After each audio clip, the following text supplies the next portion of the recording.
Alors en fait, en réalité, je pense pas que c'est un instant T. Mhm. Parce qu'il y avait d'autres signaux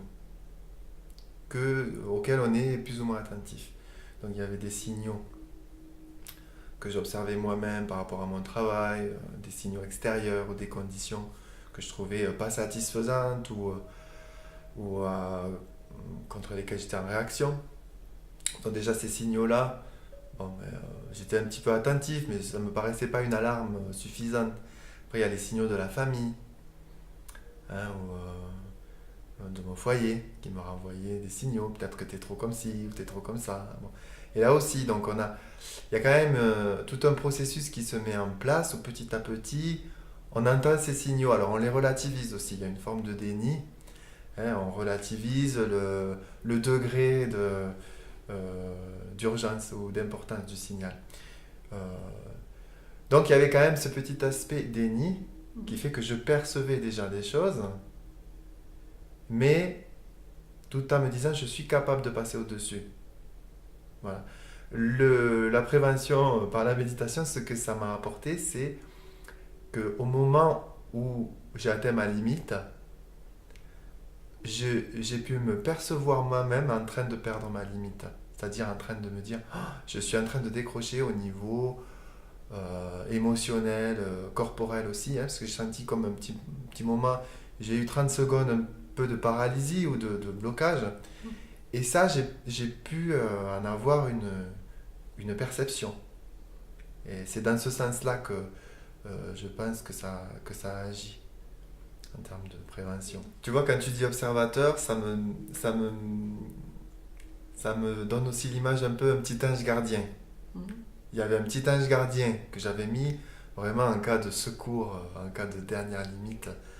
Et donc du coup, euh, comme je disais tout à l'heure, avec le déni, euh, on ne l'écoute pas de suite, le petit ange gardien. On relativise. Mhm. Donc il y a l'autre, il y a un Le petit peu petit comme dans démon. les cartoons, tu vois. T'as les deux petits, t'as le petit ange et le petit démon. Et donc bon, bah, le déni est très fort pour dire, ah ben là oui, bon, c'est un signal, mais pas si grave quand même, donc voilà. Mais je suis content parce que quand ce petit ange gardien m'a signalé l'extrême limite, là j'ai su l'écouter. Parce que je Mhm. pense que j'aurais pu aussi ne pas l'écouter même à ce moment-là. Je pense on peut aussi ne pas écouter ce signal, même quand il est à l'extrême limite. Et du coup, je pense que c'est là que les dernières phases du burn-out peuvent s'enclencher, avec des périodes après d'immobilisme euh, et de, et de troubles plus longs. Mhm. Alors, il y a plusieurs choses qui m'ont permis d'en sortir. Alors, la première chose, quand même, il faut le dire, parce que c'est un paramètre important, c'est d'avoir un foyer soutenant. C'est-à-dire de vivre avec une personne qui a eu un regard assez bienveillant pour accepter soit les phases de déni, soit les phases de perturbation. Donc, quand on vit avec une personne qui est capable d'absorber ça, je pense que c'est quand même un plus. Et d'où notre idée Mhm. de MySpace, puisque c'est très important d'avoir un espace de bienveillance.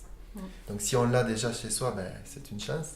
Puis si on l'a pas, c'est bien d'avoir ce cadre-là, même recréé de façon artificielle.